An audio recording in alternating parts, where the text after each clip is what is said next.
Hello, my name is Gemma, and my sister once said, maybe dying will finally make you interesting. While I was lying alone in the ICU, hooked up to machines I couldn't pronounce, fighting to stay alive. They were in Hawaii that week, celebrating her wedding on my dime, while I couldn't even reach the call button fast enough. What hurts more? That they left me there, or that they were never planning to come back. They said I was unstable. They tried to take my house, my money, even my name. But how do you fight a family that rewrites the story and casts you as the villain? Would you have believed them too? The rain had already darkened the sidewalk outside my apartment by the time I forced myself out of bed that morning. It wasn't just a cold. I knew that much. My breath came in short, shallow gasps, and my chest felt like it was closing in on itself. I remember thinking, irrationally, that I'd left the heater on too long, that maybe the air was stale or too dry. But when I stumbled trying to get to the kitchen for a glass of water, I knew it wasn't the air. It was me.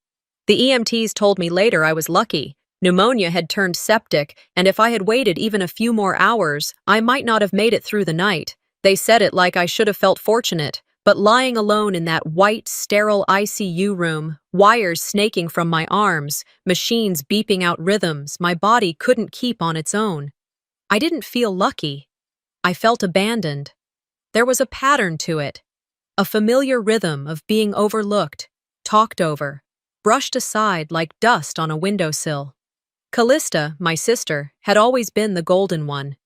Tall, camera-ready, with that air of being born into the right lighting. She was the family's pride, their polished picture frame, and I was the one they described with words like practical or independent, which, let's be honest, is what people say when they don't want to admit you've been doing it all alone. From my hospital bed, I tapped open my phone and called my mother first. No answer. Then my father. Voicemail. I hesitated before pressing Callista's name, half knowing what would come. Nothing. Straight to voicemail again. I waited, counting the beeps from the IV machine as the minutes passed. When the message finally came, it was from my mother, sent via text. We're at the airport, already boarding. Callista's wedding's in Maui. We'll check in next week. That was it. No question of how I was. No acknowledgement of the ER. No reassurance that someone would come. Just a text, as cold and flat as the hospital tile beneath my feet. I read it twice, then a third time, in case my fevered brain had misunderstood. But there it was. Plain, intentional, final. I closed my eyes and let the silence answer the questions I hadn't dared ask. The nurses were kind, in that distant way people are when they're used to seeing things fall apart. One of them, a younger woman named Tanya, gently helped adjust the oxygen mask and offered to contact family again. No one's checked in, she said, trying to make her voice soft but failing. You sure you don't want us to call someone? I shook my head. I was sure. By the second day, my fever had broken just enough for me to sit up. Tanya adjusted the bed, handed me my phone, and told me to take it slow. I should have been checking in on labs, my inbox, maybe something comforting, but I went straight to Instagram.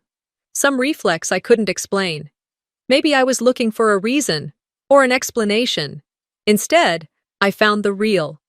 Callista, standing barefoot on a beach, her wedding dress perfectly windswept, the sunset hitting her just right. A saxophone cover of a Bruno Mars song played over the footage while slow fades and cinematic zooms painted her as the picture of grace. Her caption read, "Living my best life with my favorite people." There was no mention of me. No subtle nod, not even a vague, "wish you were here" to soften the absence. My father commented with heart emojis. My mom had reposted it to her story with, "So proud of our girl," written across it. I scrolled through more images. Callista clinking glasses with her groom. Callista dancing barefoot. Callista laughing with guests. I scrolled until my thumb ached, until my eyes stung, not just from the infection, but from something far deeper. I wasn't jealous. This wasn't about that. I had no dreams of flower arches or matching robes. What I had dreamed of, foolishly it turns out, was that even just once, someone in that family would look up from Callista's spotlight and see me standing in the shadows, coughing my lungs out in an ICU bed. I tried to rationalize it. Told myself maybe they didn't understand how serious it was. Maybe they thought I was exaggerating. I had always been the dramatic one, after all, despite being the one who quietly paid the bills, booked the flights, covered the insurance shortfalls they never mentioned publicly. But my medical chart said it clearly: ICU, high risk, unstable vitals, and Tanya, when she came in to check my vitals that evening, looked at me with something close to pity. I asked carefully, "Any messages?" She shook her head. "No one's checked in yet." I nodded, trying to breathe evenly as the machines hummed beside me. It was almost evening. The light outside my window had shifted from gray to a deeper, bruised hue. Rain tapped gently against the glass. Tanya adjusted the blanket around my legs and offered me a small smile before leaving. The silence was no longer new, but that night it grew teeth. I was about to shut my eyes when the screen flickered with another notification. I didn't need to look. I knew it was her. Callista had posted again. Another reel. My perfect wedding in paradise. 3 days after Callista's wedding reel flickered across my screen, the room had grown quieter than I thought possible. There were no flowers, no calls, not a single missed message from anyone with my last name. Nurses rotated shifts, machines beeped like lullabies on repeat. I learned to tell time by the shadow patterns crawling across the wall and by the rhythm of pill cups being swapped out. I'd stopped checking my phone for anything other than updates from the hospital portal, labs, vitals, notes from doctors I never met face to face. And then, the message came. It wasn't a private message. No. That would have required intention. It came in the family group chat. My mom, dad, Callista, and me. A thread we used mostly for things like who was bringing what to Thanksgiving, or to share photos from Callista's latest wellness retreat. The same chat where I'd texted just an hour earlier, while still tethered to an IV. "I'm still in ICU. If anything happens, I love you all." I meant it, not in a dramatic way, not as a guilt trip, just truth. A quiet offering to people who had always made it clear I was more useful than lovable. A message you send when you don't know if the next breath might be the one your lungs reject. Callista responded first. "Maybe dying will finally make you interesting." Smiley face emoji, yellow, cheeky, as if we were talking about a vacation or a movie I needed to see. Then came my mother's reply. A thumbs up reaction. That was it, not even words, just a floating hand giving approval. I stared at the screen, waiting for something else. A follow-up, a correction. Anything to suggest this was a cruel autocorrect mistake. But nothing else came. I read it again, then again, 5 times in total. My brain refused to accept that what I was reading was what they meant. It had to be something else. Surely Callista didn't mean that the only way I'd ever matter to her was through my absence, through death. And my mom, her reaction, had to be an accident. She was never good with technology. Maybe she meant to send a heart. Maybe she didn't see the context. But deep down, I knew. This wasn't the first time I'd been served a low blow masked in charm. I remembered a summer years ago. Callista had been invited to speak at a health expo, and I'd flown down on my own dime to help her coordinate behind the scenes. I wasn't mentioned once on stage, not in thank yous, not in photos. When I brought it up later, lightly, she laughed. "She's only smart because she has nothing else," Callista had said, half grinning over her glass of wine. "Come on, Gemma, that's just how you are. Useful." My mother, sipping her Pinot next to her, added, "She's just teasing. You know how she is." Yeah, I did. I just didn't want to believe it then. But now, lying alone in that sterile room, wrapped in hospital-grade blankets and reality, I saw it all for what it was, clear as the IV fluid dripping beside me. I wasn't part of their picture. I was the wallet, the fixer, the one who sent money when Callista's business went through a low month, who paid off Dad's car loan, who covered Mom's medical emergency that turned out to be elective surgery. My lungs burned with every breath, but this pain, this realization, it was colder. I didn't cry. I took a screenshot, tapped the lock button twice. saved it in a folder I'd never had to make before. Evidence. Then I opened the Notes app. My hands trembled, but not from the infection. I started a list. The title. What I paid for. Line by line, I typed. Mom. Breast augmentation. $15,000. Dad. 2017. Chevy Equinox payoff. $8,200. Callista. Rent. Social media ad campaign. Travel expenses for wellness summit. $22,400. Groceries. Utilities. Emergency plane tickets I never used. The numbers blurred together. But the total? Heavy. A weight I'd been dragging for years and calling love. That night, no one called. The nurses dimmed the lights, offered me warm tea. One asked if there was anyone she could notify. I shook my head. There's no one. I wasn't being dramatic. I wasn't trying to make a statement. I just didn't want anyone showing up out of guilt or obligation. I didn't want more fake smiles or shallow hugs.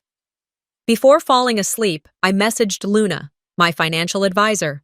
We'd worked together for years. She knew my voice, even in a single sentence. When I'm stable, I want to revise everything. She responded within minutes. Absolutely. I'm here. We'll take it step by step. Rest first. The monitor beeped steadily beside me. I watched the numbers change, watched them level out, drop, then rise again. But none of it felt as loud as the silence in my chest. The kind of silence that only comes when the truth finally settles in. I wasn't angry, not yet. I was aware, sharply so. For years, I had rationalized, minimized, compartmentalized. But now I saw every scar they left, every time I'd swallowed my pride and called it being the bigger person. It wasn't humility, it was survival, a learned habit of shrinking just enough to keep the peace. But peace isn't silence, and silence wasn't safety. Not for me. 3 days passed. No visits, no flowers, no apologies. But in that time, between blood draws and breath work, I did something I hadn't done in a long time. I planned. By the morning of the 4th day, my breathing had steadied, but the weight in my chest had not. The inflammation in my lungs was receding, yet something far more corrosive had taken its place. Betrayal sat in my throat like thick syrup. I didn't need more time to think. I needed clarity. And clarity, as it turned out, came with paperwork. A nurse named Danny brought in the initial invoice, tucked in a manila folder. She placed it gently on the tray table beside me, as if it were something fragile, like glass. I remember thanking her, my voice still scratchy from the oxygen tubes. She gave me a quick smile and said, "No rush. You're not going anywhere yet." The bill was dense, pages and pages of codes and medications and fees. But what caught my eye wasn't the total. It was the small line item that read, "Card on file, Visa ending in 4882. That wasn't my primary card. In fact, that wasn't even a card I'd used personally in over 2 years. It was an old emergency backup I kept active strictly for family use, shared with Callista and my mother for just-in-case situations. I remembered clearly disabling auto payments and turning off international transactions last fall, after another wellness retreat Callista had conveniently forgotten to reimburse me for. I pulled my phone off the charger slowly, the IV tugging slightly at my wrist. Once I was logged into the banking app, my jaw tensed. That card had been used 5 times during the past 3 days, while I was unconscious and hooked to a machine, fighting for air. First charge, $3,800 at a designer boutique in Beverly Hills. The timestamp matched the morning before Callista's wedding. Second, $900 at a spa resort on the Big Island, massage, facial, couples aromatherapy. Third, $1,500 to a content creation service that specialized in influencer travel packages, pre-scripted captions, retouched footage, social boost bundles.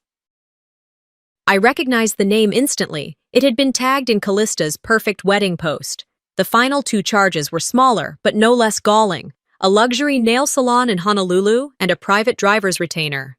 They weren't just using me, they were using me to fund a fantasy. My sister, dancing barefoot in a designer dress I unwittingly paid for, had done so while I lay tethered to machines that had no idea they were draining the same account. I didn't cry. I didn't gasp. I just sat there, silent, focused, controlled. There was a kind of burn that didn't show up on X-rays, the kind that didn't raise your temperature but still turned everything inside you to ash. As I sat upright in the hospital bed, a message popped up on my screen. It was from a colleague, Tara, someone I'd mentored years ago. "Hey, just checking in. Your text last week felt off. Thought it was weird you said not to visit or contact anyone." My blood went cold. I scrolled up. Tara was right. There it was, texts, sent from my number, all with my tone, my abbreviations, my signature lack of emojis, casual but distant, telling her I was good, that the fam is here, no worries, and even a thanks but let's catch up when I'm back. I didn't write those messages. I didn't touch my phone during those days. Half the time I wasn't even fully conscious. Someone had texted from my number while I was unconscious in ICU. Someone had pretended to be me. I launched the settings menu, scanned through devices connected to my iCloud. The list showed an unfamiliar IP address in California logged into my iMessage account the day after I'd been admitted. It was masked under a familiar device name, Callista's MacBook Pro. I froze, then exhaled slowly. It wasn't even sloppy, it was arrogant. She hadn't tried to hide it. I tapped through my calendar, opening my email app, forwarding everything to a new folder I named Legal. I contacted Jalen, a friend from IT who owed me a favor after I helped him through a nasty bug in our security backend. "Hey," I typed, "need to trace device access and confirm login behavior from my account. Can you help?" Jalen's response was almost immediate. "Of course. Send me the logs. You okay?" I didn't reply to that part. Over the next several hours, between doses of antibiotics and brief naps, we confirmed everything. Callista had accessed my iMessage account remotely, sent texts under my name, and deleted logs that only partially synced to my device. She wanted the world to think I was fine, that I didn't need anyone, that I wasn't alone because I chose to be. She was building her story while I was being written out of mine. And the worst part? It wasn't even about me. It was about her image, her brand. Her narrative of glowing through adversity, of being the sister who tried everything, the daughter who had to carry the weight of the family. I didn't confront her, not yet. Instead, I did what I always do. I documented. I created a new spreadsheet titled, Assets Controlled by Me. The irony made my lips curl into something that wasn't quite a smile. It wasn't just finances anymore. It was social leverage, legal ties, medical decisions. My name was still attached to too many things I no longer had control over. Mortgage cosigner, parents' house, phone plan administrator, family group plan, emergency credit line connected to Mom's and Callista's accounts, utility bills, car insurance, even Callista's gym membership was routed through my business account. For a long time, I thought doing those things meant love, that helping them stay afloat meant they'd never let me drown. But people don't always return what they take. That night, as the lights in the hallway dimmed and the hallway grew quiet, I sat up straighter in my hospital bed and whispered aloud to no one in particular, "You messed with the wrong version of me." The day I was discharged from the hospital, the sky over Portland was unusually bright. The sunlight felt artificial, like a set piece in a play I no longer wanted to perform in. A hospital orderly wheeled me to the pickup area while I held the discharge papers in my lap, carefully folded, though I'd already memorized every word on them. They said I was stable, that I could recover at home, and that follow-up appointments would be arranged. I didn't have anyone waiting outside. No flowers. No, "We're bringing you home, sweetheart." I ordered a rideshare. The driver didn't say much, which I was grateful for. As we pulled up to my apartment building, I told myself I'd focus on resting, healing, rebuilding, but my front door had other plans. There it was, a thick manila envelope sticking out of my mailbox, the kind that made your stomach twist before you even opened it. I took it upstairs, placed it on the kitchen counter, and stared at it while I put groceries away. The basics I'd had delivered the day before: soup, crackers, tea, just enough to survive a week of silence. Eventually, I peeled the envelope open. The first page read, "Notice of petition for guardianship." I stopped breathing for a full beat. It wasn't a request. It wasn't a concern. It was a legal petition filed by my mother, Vera Thorne, and co-signed by my sister, Callista Greaves. They were petitioning the court for full legal and financial guardianship over me. They were trying to take everything. The document stated I was mentally compromised, unable to manage financial obligations, and emotionally unstable due to prolonged medical decline. They'd even included a medical opinion, signed by a licensed professional, Dr. Elric Marin. I hadn't seen Dr. Marin in years. He was a longtime friend of my mother's, a semi-retired psychiatrist who lived in Lake Oswego. He wasn't part of the hospital team. He hadn't evaluated me.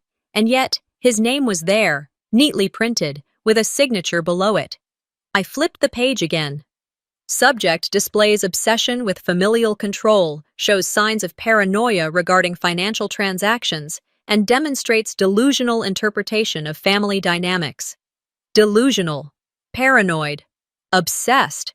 I felt like I was reading a script they'd written without me, casting me in a role I never auditioned for. I called my lawyer, Tom. He picked up immediately. "You're out," he said before I could speak. "Good, I was just about to call you." I told him about the envelope. He wasn't surprised. "They filed it yesterday," he said. "I got the electronic copy this morning. We'll contest it." "On what grounds?" I asked, my voice flat. "Fraud. And we'll add defamation if that report is what I think it is."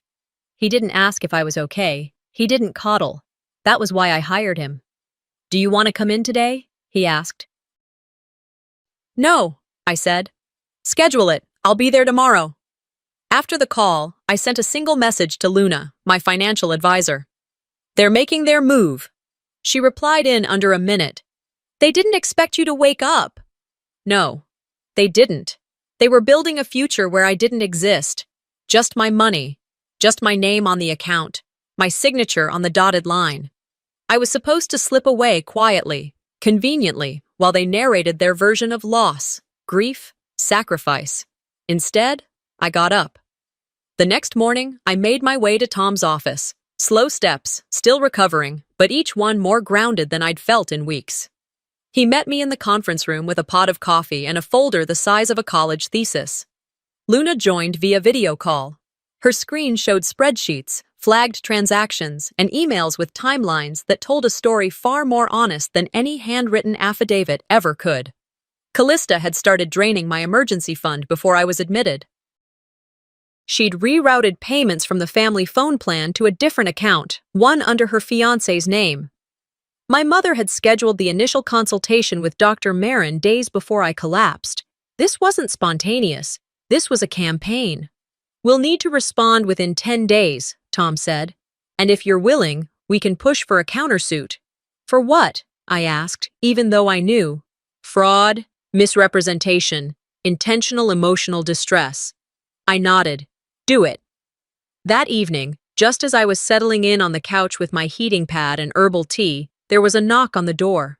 I didn't answer right away. I wasn't expecting anyone. The second knock was louder. When I opened it, I was face to face with the two people I least wanted to see. Vera, dressed like she was headed to brunch at the country club, and Callista, wearing oversized sunglasses and a neutral-toned trench coat like she was starring in a lifestyle ad. "Gemma?" my mother said with a tight smile. "We were just in the neighborhood." "Sure you were," I said, leaning against the doorframe. Callista took off her glasses. "We wanted to check on you. You've been through so much." I didn't move. "What do you want?" "To talk," she said, "about how we can fix this. There's no need to make things harder than they need to be." I almost laughed. "You mean harder than filing for guardianship behind my back? Or inventing medical diagnoses through someone who's never stepped foot in my hospital room?" "Gemma," Vera said with that patronizing calm she always used when trying to sound reasonable. "You're still recovering. This isn't personal. We just want to make sure you're protected. It's for your own good." And there it was. Those words again. I stepped forward. If you say, for my own good one more time, I will call security and have you removed from the building. They didn't move. Callista opened her mouth like she wanted to fight. I saw the flash in her eyes, the same one she used on stage when someone questioned her authenticity, but Vera cut her off. Well, she said, smoothing her scarf. Then I guess we'll just let the court decide what's best, while you still have a say. I shut the door. Not loudly, not in anger, just decisively. The kind of close that doesn't echo, the kind that settles everything in its place. They thought I was weak, that I'd crumble under pressure, that I'd be too sick or too scared to fight. What they didn't know was I'd already started pulling the strings they thought were theirs. I didn't sleep much after that door closed. The click of the lock echoed in my mind long after they'd walked away. I made tea, sat on the floor with my laptop, and pulled up the wedding expense files. I hadn't looked at them since before the hospital, when I thought I was helping my sister build her dream day, not fund my own erasure. It was around 2 a.m. when the video came. A mutual friend, Olivia, someone who used to work with Callista on a failed skincare brand, messaged me out of nowhere. Thought you should see this. I figured you weren't there. She included a link, a video posted on a wedding videographer's social channel. I clicked without thinking. The screen faded in on Callista standing at the front of an open-air venue in Maui. Her eyes looked misty, sunset behind her, soft piano music playing.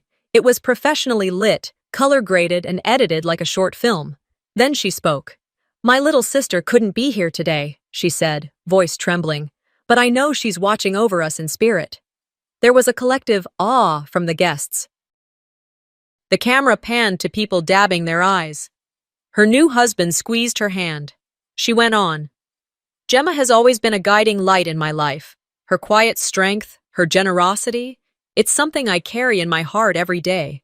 I wish she could be here, but I understand, and I want her to know she is loved. The comments section was full of admiration. So touching. What a strong sister bond. Callista is such a class act. I stared at the screen for what felt like a full hour. I couldn't move, couldn't blink. That video had over 200,000 views already. She made me a ghost, a tragic, invisible angel to prop up her fairy tale. I hadn't just paid for the wedding, I had paid to be erased from it. I pulled up my records. My company card still showed the deposits to the venue, the floral designer, the DJ, the bakery. I'd arranged every one of those contacts myself. And then I remembered, each contract had listed me as the event planner. Not Callista. Me. I logged into each vendor's portal and started reading. Sure enough, something had changed. On 3 of the contracts, my name had been replaced with Event Coordinator, Ashley Green. I didn't know an Ashley Green. Then I remembered Callista had an assistant with that name. Barely 20, more of an intern than anything. But somehow she was now credited for planning a 6-figure wedding. The next morning, after 2 hours of broken sleep and a coffee that tasted like bitterness more than caffeine, I made the call. She answered on the second ring. Well, look who finally wants to talk, Callista said, chipper as ever. I didn't waste time. You know exactly why I'm calling. A pause. Is this about the tribute? Because I thought it was a nice touch. You mean the lie? I snapped. The performance. You faked a eulogy for your living sister. You weren't there. You knew I couldn't be. Callista sighed, clearly bored now. Gemma, no one cares who paid for what. People remember who walked down the aisle, who stood at the altar. That's what matters. Then let them remember that when the truth comes out, I said, voice low. Because I'm done covering for you. I'm done letting you sell a version of us that doesn't exist. She laughed. Sweetheart, no one wants receipts. They want stories. That's why I get paid and you don't. I hung up. Then I started documenting. I pulled every invoice, took screenshots of every altered name, compiled the date stamps, created a file labeled Misrepresentation of Ownership, and sent it to Tom. Next, I drafted formal cease and desist letters to each vendor. I wasn't out for them. I knew they'd been misled, but they needed to know they were being used in a broader scheme. I sent the letters directly and blind copied a few trusted media contacts. Then, I pulled the last card. I halted all pending payments. Within 2 days, I got the first call from the floral designer. She was livid. "We never got the balance. Your sister told us you'd already processed it." "Check the account," I said. "Nothing's gone through, and you might want to check who you list as your coordinator. It's not legally accurate." Word spread fast. A DJ posted on Twitter. "Turns out the angelic bride didn't pay the band, thanks to her ghost sister for saving our contracts." Within a week, there were whispers, then louder voices, then a full-on Reddit thread titled, "Is Callista Greaves a Fraud?" filled with screenshots, vendor complaints, and links to her tribute video contrasted with my financial records. I didn't have to post a single word. They did it for me. Every time she tried to spin it, "This is a misunderstanding, my team is handling it," another document surfaced. Another vendor came forward. They had thrown a wedding with my money, my silence, and my absence. But I wasn't invisible anymore. I wasn't the ghostwriter. I was the editor, and I had just taken the pen back. It was a Sunday afternoon when I made the drive out to my parents' place. There was no real reason to wait any longer, just a pile of unfinished errands I kept postponing, mostly because I didn't want to see the house again. I didn't want to stand in the same doorway where I used to hand over checks for the mortgage, or park in the same driveway where my name was still attached to the loan. I had 2 goals: pick up my old tax files from the hall closet and grab the box of kitchen items I left there last fall. Things I hadn't needed in my apartment but never got around to moving. It was sunny but still cold, that odd mix of Oregon weather that felt like the season itself couldn't make up its mind. I pulled up in front of the house, parked, and approached the front door, expecting the usual creak of the handle, the familiar thump of the lock sticking before it gave way. Except it didn't give. I jiggled the key, then pulled it out and tried again. Nothing. That's when I noticed the sticky note. It was taped crookedly on the upper panel of the door, written in my mother's delicate, practiced cursive, like it belonged on a casserole dish or a Christmas card. "You chose distance. Stay there." No salutation, no signature. Just that one line. I stood there, motionless, for longer than I care to admit. I don't know what I expected. Maybe confusion, maybe guilt. But mostly, I felt hollow. Not shocked, not outraged. Just a quiet ache in the place where family is supposed to live. I turned around and scanned the porch. To the right, beside the faded bench where my dad used to read the Sunday paper, were 3 black trash bags. One of them was torn open at the top, revealing a stack of neatly folded dish towels and a yellow mixing bowl I'd bought when I was 23.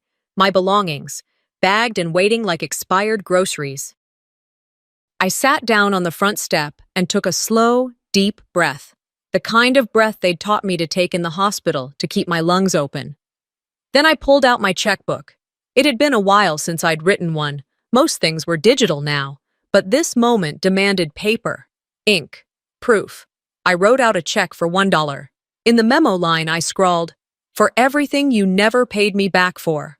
I folded it into a plain envelope, along with a typed letter I'd printed earlier that morning. "This is the last transaction between us. Every other debt is emotional, and I'm done being your creditor." I placed the envelope in the mailbox beside the door, flipped the red flag up, and walked back to my car. I didn't look back. The next morning, I sat at my kitchen counter with my laptop and began severing ties. First, I pulled up the utility accounts. Electricity, terminated. Gas, removed my name from the bill. Water, internet, phone plan, all gone. Then came the bigger ones. Health insurance, canceled the family policy I'd been paying out of pocket. Car insurance, removed my parents' vehicles from my multi-car discount. Mortgage, contacted the bank and submitted a formal request to be removed as co-signer. It would trigger a refinancing process. If they couldn't meet the requirements, they'd lose the house. I paused before making that last call. It wasn't revenge, it was release. For too long, I'd been the oxygen to a system that kept me gasping. Once everything was done, I left a voicemail. "You want full control?" I said. "Now you have it. All the bills, too." That night, I changed the locks on my own door. The locksmith came at 6:30. By 7:15, the deadbolt clicked smoothly, and the extra keys were in my drawer, not in someone else's purse or pocket. I poured myself a glass of wine and sat by the window. The sun had dipped below the trees, casting long shadows on the street. I didn't feel powerful or brave, just clean. Like something had been washed away that had clung to me for far too long. Around 8 o'clock, the buzzer rang. It was Sarah, a friend from work. She held up a bottle of wine and a paper bag. "No excuses. You've earned a drink and real food," she said as I opened the door.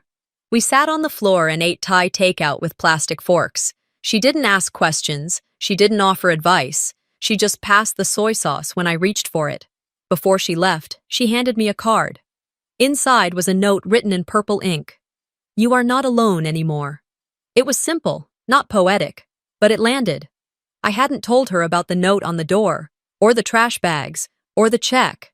But she knew. Somehow, she knew. The next morning, I opened my calendar and marked key dates. Court hearings, financial reviews, debt reevaluation. Not as a reminder, but as milestones. Every entry was a step forward. I lit a candle and let the silence fill the room. No voices, no demands. No guilt trips or gaslighting, just peace. And me, sitting in a space I paid for, with locks I chose, surrounded by things no one could claim they gave me.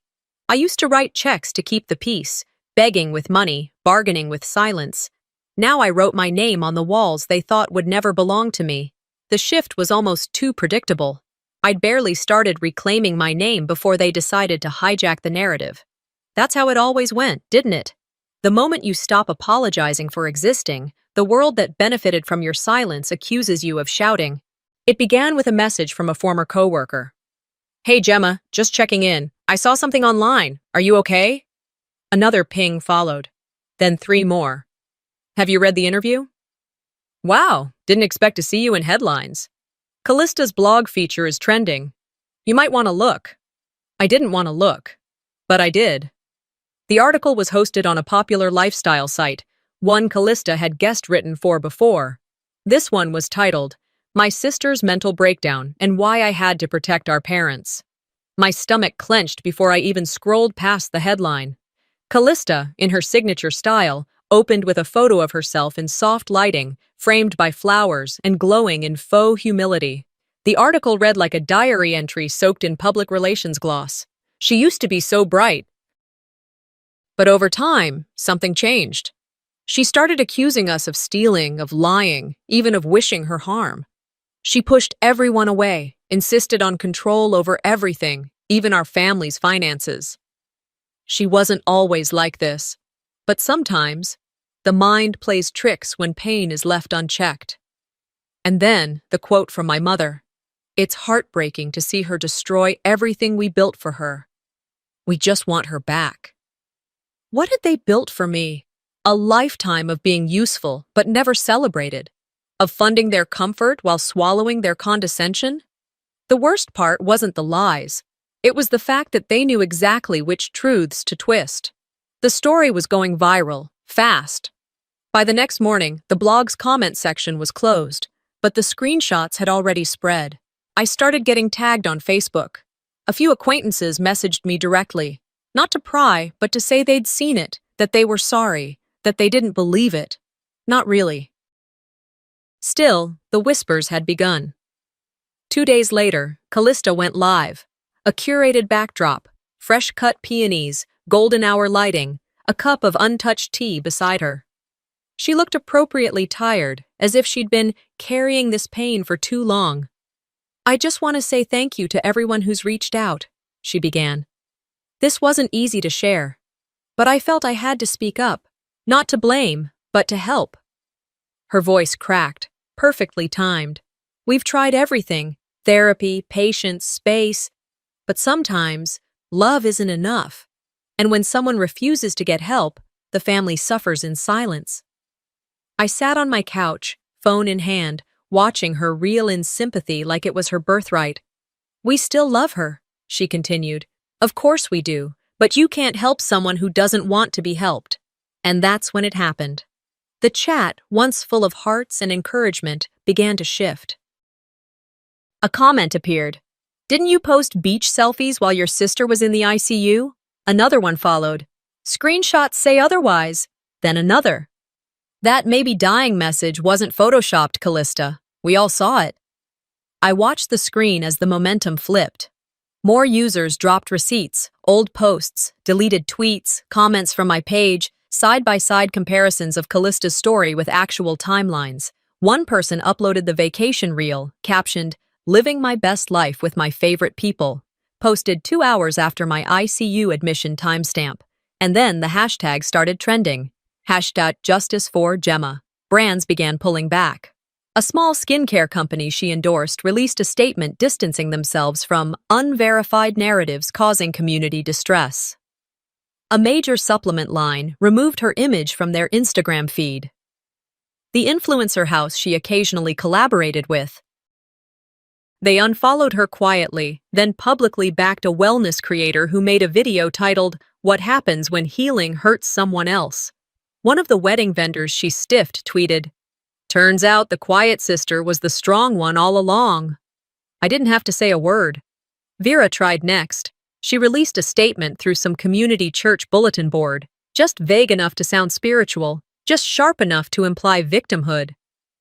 Families face trials, it said, but some choose bitterness over healing. We continue to pray for those who've lost their way. When asked about the legal filings, Vera stumbled. She told a small local journalist, "It's not like we were trying to take her life over. We were worried. That's what mothers do." Except mothers don't falsify medical evaluations and try to claim guardianship of their adult daughters while they're unconscious. I said nothing. No press release. No rebuttal interview. No setting the record straight. Instead, I posted one sentence on my private page. I told the truth to the people who mattered. The rest can read between the lies.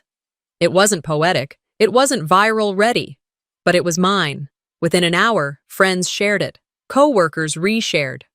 A few of Callista's former collaborators commented things like, "I knew something felt off." Some strangers added hearts. Others just said, "This hit home." By the end of the day, the post had reached more people than any campaign I'd ever paid for. Not because I shouted, because I didn't. Because when a house of cards falls, you don't need to yell to be heard. You just need to stand still and let the wind do its job. They'd gotten loud, desperate, theatrical, full of performative grief. And it backfired. I didn't need to scream. All I had to do was show up and let their words hang themselves. The morning of the hearing, I woke before the alarm. I had laid my clothes out the night before. Navy suit, low-heeled black pumps, a soft cream blouse that I'd bought last year but hadn't worn yet. The kind of outfit that didn't shout power, but wore it quietly, like a well-fitted truth. It wasn't just another court date. It was the day I stepped into the room where they thought they'd narrate my story without me. Downtown traffic was light. My Uber driver made polite small talk about the weather. I nodded and smiled at the right moments, though I wasn't really listening. My mind was full of folders, timelines, emails, recordings, every scrap of proof I had carefully gathered and double-checked. Outside the courthouse, I paused to take one breath. Just one. And then I walked in. They were already there. Callista sat to the right, in a pale lavender dress and nude heels, looking like she was waiting for a brunch reservation, not a legal reckoning. Vera was beside her, wrapped in a beige shawl, dabbing at her eyes before anyone had said a word. Their lawyer looked polished, expensive, the kind who got paid in image control and silence agreements. I walked past them without stopping. I didn't nod, didn't flinch. I kept my focus on the courtroom door ahead. Inside, the space felt colder than I expected. Pale wood benches, flickering overhead lights, a judge whose face was unreadable. "Ms. Vexley," the judge said, adjusting her glasses as she looked over the docket. "You're here to respond to a guardianship petition filed by Vera Thorne and Callista Greaves?" "Yes, Your Honor," I replied, my voice steady. "And you've submitted a countersuit?" "Yes." She nodded once. "Let's proceed. Do you have evidence to support your claims?" I opened my laptop. Plugged in the HDMI cable. The screen behind me lit up. "This," I said, "is the financial timeline. Slide 1. a spreadsheet showing every dollar I'd contributed to my parents' mortgage, my sister's business, their utilities, their vacations. Slide 2, timestamps from my hospital stay, showing the exact hours I was sedated, overlapped with screenshots of purchases made using my accounts. Slide 3, the text message. Callista's now infamous line, "Maybe dying will finally make you interesting." I watched the judge's jaw tighten as she read it. "I'd like to submit that as Exhibit A," I said calmly. Callista's attorney tried to object, but the judge waved it off. "Continue." I nodded, changed the slide. "This," I said, "is the clip." The screen played a short video. Callista, during her Hawaii trip, laughing over cocktails, her voice clear, unfiltered. "If she croaks, maybe I'll finally get that apartment." Gasps rippled through the room. Vera turned to her lawyer, whispering furiously. Callista's face went pale. She stood up. "That's out of context," she blurted. The judge raised a hand. "Sit down, Ms. Greaves. We're not finished." Their attorney fumbled, asking for a recess. Denied. I continued. Quiet, direct. "This is not about revenge," I told the judge. "This is about control. I was unconscious in a hospital bed. They filed for guardianship. They tried to take everything I had left, and when that wasn't enough, they tried to rewrite me as a villain who needed saving." I paused. They didn't expect me to get up. The room was still. The judge leaned back in her chair, silent for a long moment before speaking. "The guardianship is denied, effective immediately. Ms. Vexley retains all legal and financial authority." I closed my laptop. The court also finds sufficient grounds to refer Mrs. Thorne's claims to Adult Protective Services for fraud investigation. Vera looked like she'd been slapped. Furthermore, the judge added, any joint accounts, financial ties, or obligations Ms. Vexley had with either petitioner are hereby dissolved by court order. Callista sat down slowly, as if her knees had finally caught up with her conscience. Vera whispered, "This is outrageous. We did this for her." The judge didn't even blink. "You did this for yourselves." Outside the courthouse, a small group of reporters had gathered. Someone shouted my name. "Gemma, do you have a comment?" I kept walking. The flash of cameras followed, but I didn't stop. At the bottom of the steps, a woman in a blazer blocked my path gently. "Ms. Vexley, I'm from the Oregon Financial Abuse Prevention Task Force. We'd like to talk if you're willing." I handed her my lawyer's card. "No comment," I said. "The truth's been filed." Back in my car, I sat for a moment before starting the engine. My phone buzzed, not with attacks, but with thank yous. Coworkers, old friends. 2 vendors from Callista's wedding. Even a stranger who'd followed the case online. One message stood out. "You didn't just protect yourself. You showed people how to stand up without screaming." The next day, I got word that Vera's retirement benefits had been suspended pending investigation. Her church removed her from the community board. Callista's agent quietly terminated their contract. Sponsors dropped out. One by one, the lights she'd depended on flickered out. They built their lives on my silence, and I ended their empire with a single sentence. The week after the court ruling moved by in a strange haze. There were no more depositions, no more press calls, no more urgent folders waiting to be opened. Just long walks through my Portland neighborhood, where leaves were beginning to turn and familiar storefronts waved back in soft recognition. For the first time in years, I wasn't anticipating crisis. I wasn't planning my next defense. I was just breathing. One afternoon, as I walked into the neighborhood hardware store to buy light bulbs and a replacement for the drawer handle my dog had chewed on, I passed a shelf near the back that stopped me cold. It was an old transistor radio, dusty, the kind with a large dial and antenna that bent in a way that felt nostalgic, not broken. I reached for it slowly, held it in both hands, and in that moment, my body was no longer standing in a narrow aisle. It was 15 years ago. Summer. Heat thick in the garage. My father crouched beside me, sleeves rolled up, grinning like we were building a rocket ship. "Wires don't mean much unless they're connected, right?" he had said, handing me the tiny screwdriver. "But even then, not everything broken is ruined, Gemma." Back then, I believed him. and when I'd found myself half-conscious in a hospital bed, Callista filing for control of my life, I had nearly signed the paper they sent. Power of attorney. Just to make the noise stop. But something, maybe that memory, had frozen my hand. Made me ask the nurse to hold it for one more day. That radio had saved more than one life. I brought it to the counter. The clerk didn't charge me. Old thing like that? He smiled. It needs someone who remembers how to listen. A few weeks later, on a chilly Friday morning, my phone rang. Hey, it's Sebastian, my father's nephew. We hadn't spoken in years, not since Grandma's funeral. I just wanted you to know, he said. Not everyone believed them. Some of us. We watched. We remembered. He told me Vera was now renting a room from a friend of hers, someone from church, that she'd stepped down from all her committees and hadn't been seen at the farmer's market in months. Callista, he said, had picked up part-time work at a marketing agency. Her influencer gigs had dried up. Sponsors pulled out quietly, and she hadn't posted in weeks. You were never loud, Sebastian added, but they forgot that silence has its own kind of weight. I'm not angry anymore, I said. I know, he replied. That's what makes this matter more. I didn't cry after the call. I didn't feel triumphant, just grounded, like my feet were finally planted somewhere they belonged. Spring gave way to summer, and then to early fall. The garden behind my apartment, once cluttered with overgrown lavender and forgotten tomato vines, was cleared, replanted, and blooming. Tom and I said our vows under the canopy of lights strung across the backyard. No grand speeches, no "we overcame everything" cliches, just soft words exchanged between two people who had learned how to listen to silence. Juno handed me the bouquet.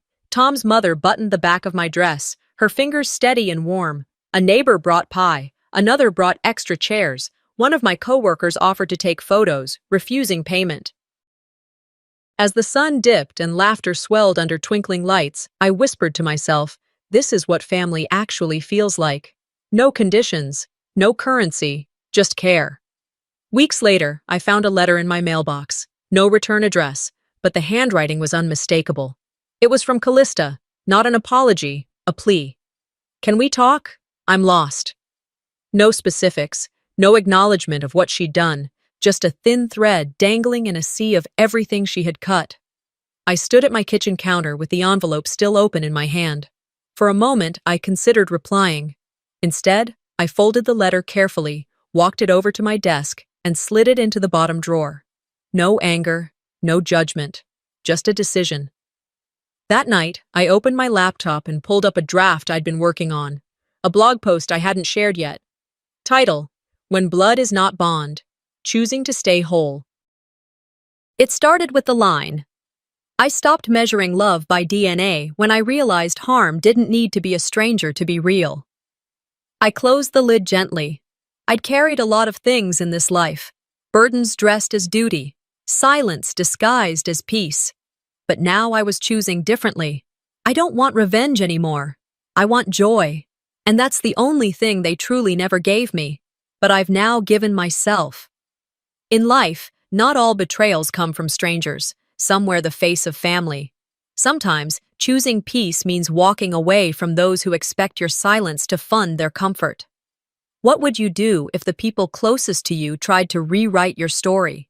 If this story moved you, drop a comment below and share your thoughts.